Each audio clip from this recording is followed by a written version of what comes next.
afternoon, Mr. Lopez. Good afternoon. My name is Alexis Brown. I am your doctor for today. So tell me what brings you in today. Well, I've been having difficulty breathing as well as been coughing lately, and I also been feeling some muscle aches all over my body. Okay. Can you tell me when those symptoms first started? Yes, it started about 2 weeks ago when I started feeling a little bit tired as well as having some cough. And I also do work as a stocker at the factory, and I get to like lift pretty heavy things. But I didn't think that was much of a problem for my muscle aches because I do wear protective equipment. Right, okay. What about your cough? Is it a dry cough or do you produce mucus with it or? No, it has no mucus. Okay. What clinical conditions should you be considering at this time? Asthma, COPD, anxiety, coronary artery disease, and pulmonary embolism. So tell me about your symptoms. Are you feeling any fevers or chills? Yeah, I've been running a slight temperature lately, Okay. and I've been feeling tired even though I'm getting adequate sleep. How about headaches or nausea? Just a little bit of a headache, but no nausea. Okay. Have you noticed that anything makes it worse, or are you taking anything for it? Well, I did try taking some Advil, Mm-hmm. but so far it hasn't helped much. Okay. Are you taking any other medication other than Advil? No, just the Advil. Okay. What about any like medical procedures or surgeries? Have you had anything recently? No, I never had any surgeries. Okay. Are you up to date with your flu shots and your vaccines? Yes, I did take the flu vaccine through my work. Okay. So what about your family history? Does anybody in your family have like asthma, problems with anxiety, coronary artery disease, or even like a pulmonary embolism or anything like that? No, doctor. Nobody in my family has any of those conditions. Okay. So you mentioned earlier that you work in a factory, right? Can you please tell me like the conditions of the factory? Well, doctor, recently there has been many visits by an exterminator to the factory in order to try and eliminate the rat infestation problem. Oh, okay, rats. Now that Mr. Lopez mentioned the rat infestation, what other conditions are you considering? Allergies, influenza, Lassa fever, sepsis, ARDS and shock, and hantavirus pulmonary syndrome. So at work, do you bring your own lunch or do you buy it there? I actually bring my own lunch and put it in the refrigerator at the factory. Okay, the reason why I asked is because I want to rule out if there's any like complications due to rat infestations on your food or any type of contamination. Okay. So tell me about smoking and drinking. Do you have any history of that? I do not smoke, but I do drink during social occasions. Okay. What about your diet? Can you elaborate? Well, I do eat a lot of fruits and vegetables. Okay, and do you exercise regularly? Well, I know I should, but it's just that after work at the factory, I'm just exhausted. Okay. Okay, well, Mr. Lopez, right now I'm going to go into doing your physical exam so we can check out some of your vital signs. Okay. Okay. Now we will be moving on to physical examination. Okay, Mr. Lopez, so I'm going to start by taking your heart rate and your respiratory rate. Okay. Okay, let me see your arm. Okay, and then just breathe normally.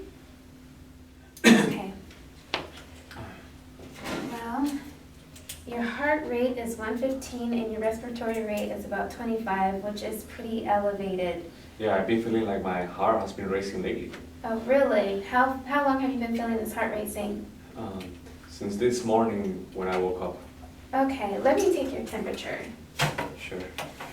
I'm going to put this underneath your arm. Okay.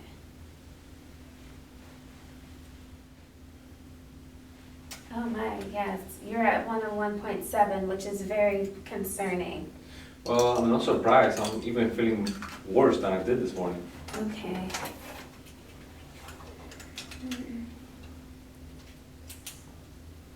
Okay, well, let me take your blood pressure. Sure. Right or left arm? Left arm, please.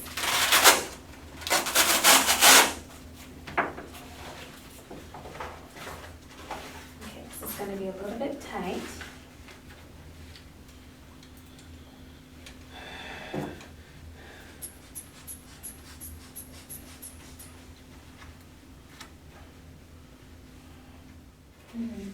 Okay.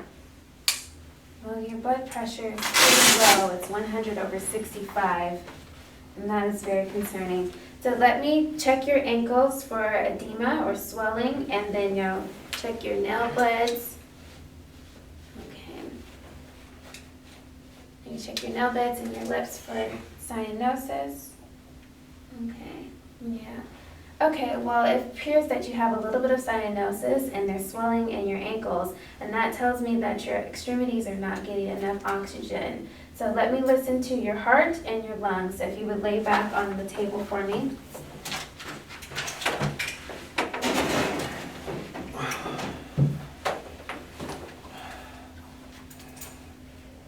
Okay.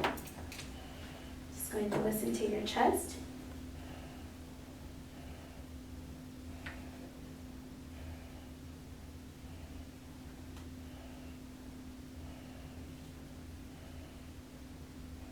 Okay, and sit up. Listen to your lungs.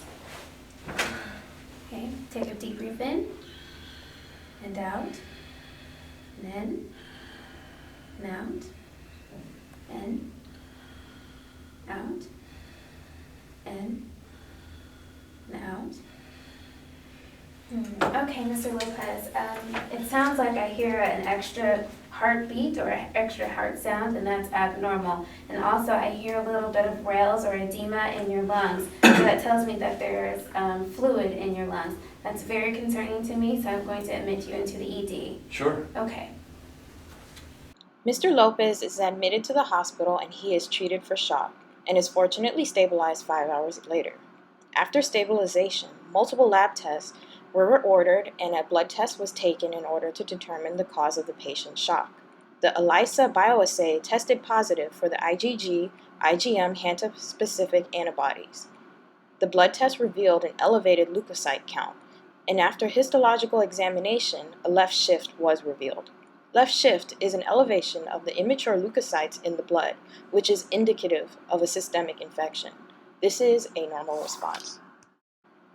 Due to laboratory findings, the following differential list was determined ranking from most significant to least significant: hantavirus pulmonary syndrome, sepsis, ARDS, and shock, Lassa fever, influenza, and allergies. Moving on to diagnostic workup. A complete blood cell panel was taken, and this was used to determine abnormalities from the basal level of the immune response in the patient. It was also used to determine abnormalities in the cells of this patient's immune system. The ELISA bioassay is engineered to detect specific antigens. In this patient, it was used to detect the presence of the hantavirus. Vital signs show a blood pressure of 100/65, which is hypotensive, a respiratory rate of 25 breaths per minute, which is tachypneic, a heart rate of 115 beats per minute, which is tachycardic, and lastly, a temperature of 101.7 degrees Fahrenheit, which is febrile. Chest X-ray shows diffuse bilateral opacities in the hilar regions of the lung. This is indicative of pulmonary edema. In summary, the patient was affected with hantavirus pulmonary syndrome. This is most likely explained by the rat infestation at the patient's place of employment. The ELISA bioassay tested positive for IgG and IgM HANTA-specific antibodies. The complete blood cell count confirmed an elevated leukocyte count with a left shift. Sepsis, ARDS, and shock are less likely to occur in the patient because they are secondary to a separate pathology. Lassa fever, a syndrome that's similar to hantavirus pulmonary syndrome, but is endemic in West Africa and not in the United States. Influenza. The patient admitted to receiving his annual influenza vaccine through his place of employment.